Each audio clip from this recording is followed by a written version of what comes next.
It should go without saying that using a bathroom in a public location can be awkward, creepy, and downright scary. Maybe it's because we feel our most vulnerable there, or maybe it's the thought of not knowing who might take a seat or stand right next to us. Either way, here are 3 stories about how using the restroom can lead to anything but rest. Story 1. One of my classes junior year was in one of the older buildings on campus, and in the winter it was unpleasantly cold in the building. I always wore a jacket and long pants, so it didn't really bother me. There was one place that was a lot warmer, and it was the bathroom of all places. This particular bathroom was rather fancy. It was a square room with sinks on one wall, stalls on another, and urinals on the third wall. The 4th wall had large windows which looked out over campus. This was on the 5th floor of the building, and as my class there started at 8 a.m., there were actually some beautiful sunrises. I'm not sure if there was like a greenhouse effect or something to do with the vents, but it was pleasantly warm in there. There was also a bench by the stalls facing the window, and this is probably weird, but I'd sit there sometimes before class. Don't judge me. Another perk of this particular bathroom was that it was completely deserted. It was probably because ours was the only class on that floor at that time, and it was on the smaller side. I think there were only like 15 of us, and about half of them were guys. Fast forward to one particular day near the end of the semester. I was sitting on the bench, playing games on my phone, when out of nowhere someone comes in from my peripheral vision. I sprung backwards, startled and embarrassed, and started to get up. However, I figured it would be less awkward if I waited until the person went to use either one of the stalls or urinals, so I stayed put for that moment. Here's where it got weird. After a few seconds, I realized the other person wasn't moving, and I started to look up from where I had been looking at the floor. I was relieved to see the person wasn't looking in my direction. Instead, he was just staring out the window. I figured he was just admiring the sunrise, which was basically lighting up the whole bathroom with reddish light. Getting a better look at him, I saw that he was dressed in a gray hoodie and sweatpants, and had longer brown hair. It looked like he was in his mid-20s, so I imagined he was a student, though he could have been a professor or staff member as well. After a minute, he still didn't move. I figured something had happened, like he had just failed a test, and wanted to be alone for a while. I didn't judge. But I was also starting to get creeped out. Right as I got up to walk out of the bathroom, I noticed a slight hissing sound. I instinctively looked back, and to my horror, the man was now looking straight at me. He was making the sound, and he was also smiling. I saw that his face was very narrow, almost like he had some kind of condition, and his eyes looked insane. He didn't have a beard, but he wasn't clean-shaven either. I actually stumbled backwards and then quickly walked out with my heart racing. I think the fact that I didn't hear him enter the bathroom in the first place, and that he apparently turned his head quickly to look at me, really freaked me out. Anyway, class went on as usual, and the next class took place 2 days later. I'd almost put that incident out of my mind, but when I went to use the bathroom before class, I was reminded of it. With some hesitation, I opened the door, but was relieved when I didn't see the man in there. However, my stomach sank into the floor when I took a few steps in, and saw the man standing right in the corner where the line of stalls meets the line of urinals. He wasn't making any sound, but he was looking right at me. When he saw me see him, his face twisted into a grin again, and he started hissing. I froze, but not for long. He started hissing, and then immediately started walking towards me. I ran back outside. I never went back to that bathroom after that, and after that semester, I never had any classes in that building again. I really wish the story ended there, and for a while it did, but nothing could prepare me for my one final encounter. About 3 weeks later, I woke up to the sound of a quiet knocking on my dorm room at like 2 a.m. Even from the other side of the door, I heard the hissing and my blood ran cold. I checked the peephole, and you guessed it, it was that same guy. He still had that insane smile, and he was looking directly at me through the peephole. I debated about whether or not to call campus security, but thankfully after a few seconds the man stopped and turned away. I told myself that if it happened again I would call security. My roommate didn't wake up during this, and when I told him the next morning he freaked out a bit and was upset I didn't call security then and there. For a good 3 weeks after that, I watched my back constantly, and falling asleep at night turned into a constant battle. I regretted not calling campus security, since if they caught him or at least found out who he was, that would have given me peace of mind. Eventually I started to relax, and the story really does end there.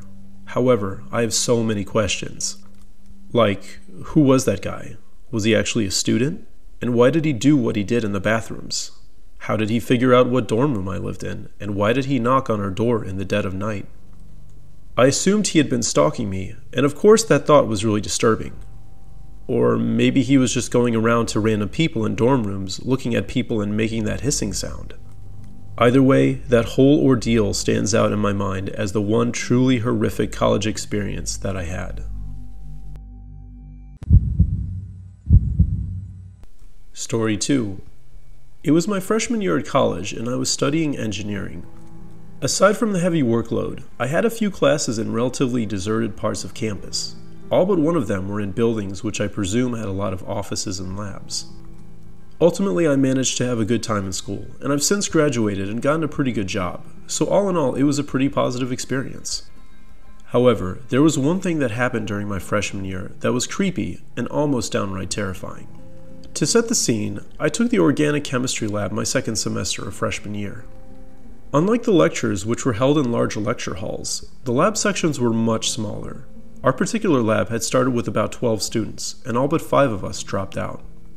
There was only one other dude in there, which didn't really make a difference to me, though it's kind of relevant to the story.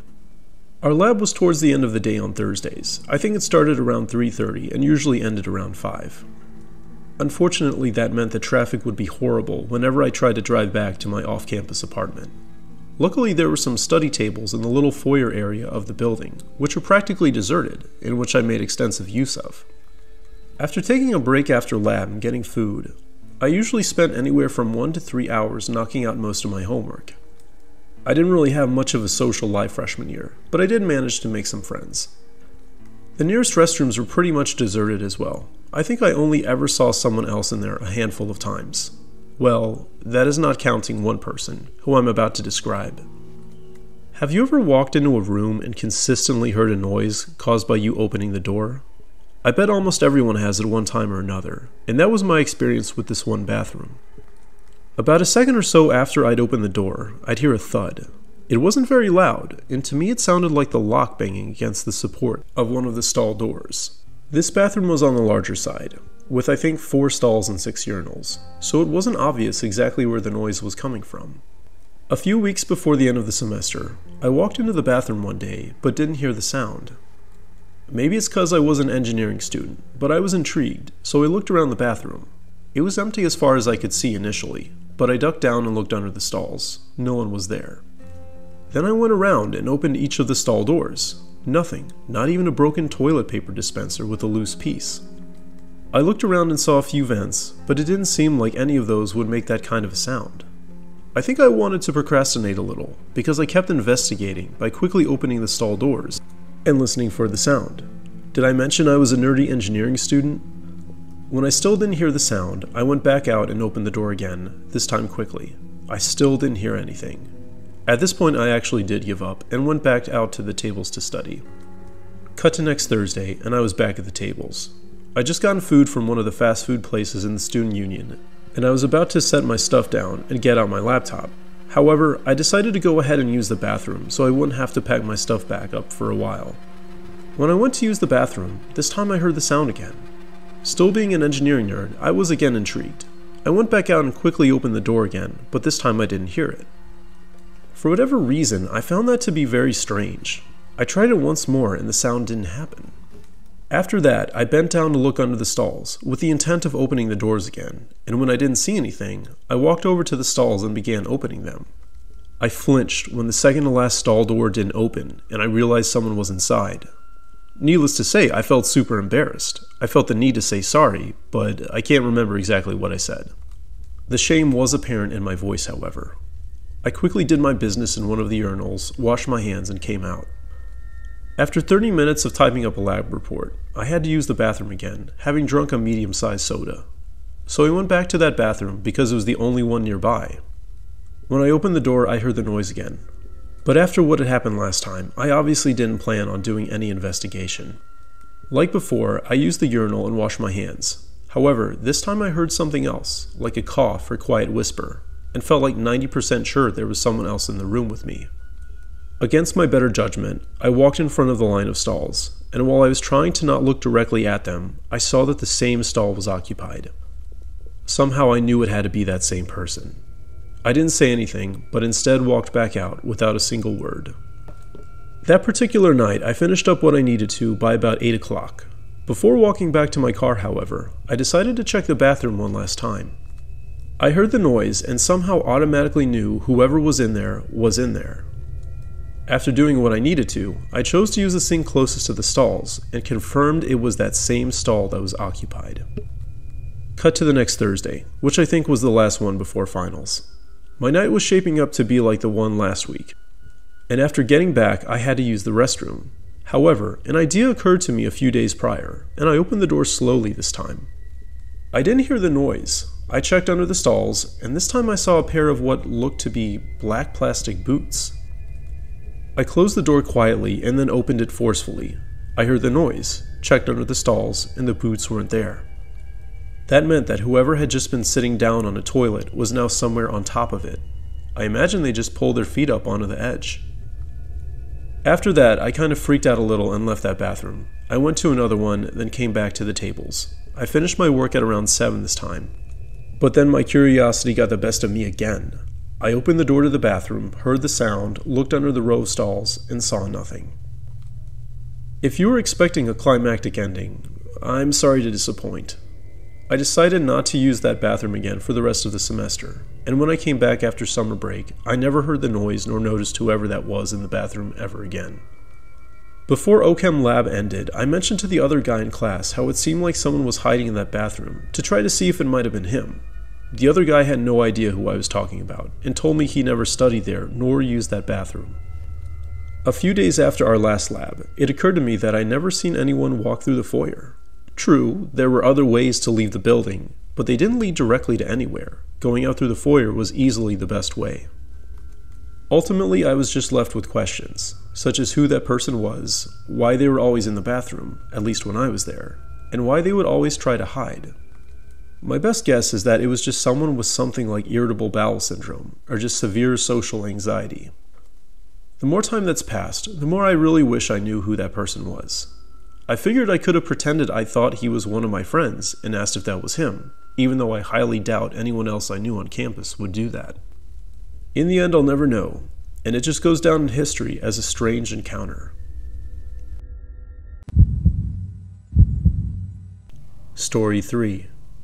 I think everyone's had an awkward experience in a bathroom before, especially if someone has to do their business with someone else in there. I honestly don't blame people who don't like using public restrooms. While this story doesn't involve an attempted heinous act, it was still downright terrifying. I work in a hospital. I don't want to say where or exactly what I do. I will say that our hospital serves a lot of indigent patients, including a sizable homeless population. Unfortunately, mental illness and drug abuse are serious issues, and I don't mean to speak ill of anyone. I just want to share my experience. On the first floor of the building, near one of the public entrances, there is an unmarked wooden door that leads to a small bathroom. In fact, it's very small, with barely enough room for the 2 stalls and 1 sink. The hospital has been renovated and expanded over the years, and I think this might be original to when the hospital was first built. In any case, there's not really an indication from the hallways that this would be a bathroom. I appreciate that, since it's almost never occupied and I can use it quickly when I'm in a hurry. One time around 2 years ago, I was working a morning shift and was already running late because it took a long time to park in the garage. I had had to go to the bathroom for a while, so when I finally got into the building, I went straight to that bathroom. No sooner had I walked inside than I started to hear what sounded like one person raising their voice to another somewhere in the hallway. Well, I didn't want to leave, so I just squeezed into one of the stalls and did my business. By the time I started getting up, the argument outside had escalated to yelling, and it seemed like it was only one person who was yelling. I started to become afraid, since it sounded like it was very near. I decided to hold off on washing my hands and just stayed in the stall, and thank God that I made that decision. For no sooner had I done so than the door shot open and slammed against the wall. My whole existence seemed to shrink to a single point, and I have no words for that exact experience. Though I didn't see that person's face, I knew it was a man completely unhinged, screaming at the top of his lungs. I couldn't tell what he was saying since he was completely incoherent. I guessed he was either on PCP or meth, and I knew there'd be absolutely no reasoning with him. To my shock and relief, the man went back through the door. As I learned later, staff had confronted him in the hallway after he walked in through the front doors, making loud noises and behaving erratically. Apparently he was trying to find another exit, and left when he realized it was just a bathroom. Once he left, I sprang into action. I opened the stall door and wedged my shoe against the wooden door to the outside. I also leaned against the door with my body, propping it there by placing my other foot and arm against the wall opposite the door. 2 seconds later, I felt the door almost give way as the man either hit or kicked it. He screamed something. I'm not sure if it was an obscenity or not, but he kept trying to break in for about 5 seconds. I have absolutely no doubt that those were the 5 most terrifying seconds of my life. Eventually, I felt the heaving stop as I heard what sounded like people tackling the man on the other side of the door. A few seconds later, he fell silent, which I suspected was from a tranquilizer, which I confirmed later was correct. It took about a minute for the intensity of the encounter to pass, and then after that, I forced myself to wash and dry my hands and walk outside. By that time, the man had been taken out of the main hallway, and most of the bystanders had continued walking to wherever they needed to be. I ended up being late to my shift, but when I told my coworkers what had just happened, they totally understood and were just glad I was okay. For a week or so after that, I found myself tense up whenever I walked near that location, and I only started using that bathroom again about a month or 2 later. I'm pretty much past it now, and I've opened up to a few people outside of work about what happened. It just goes to show that danger can strike at any moment, and you should appreciate it when things are peaceful.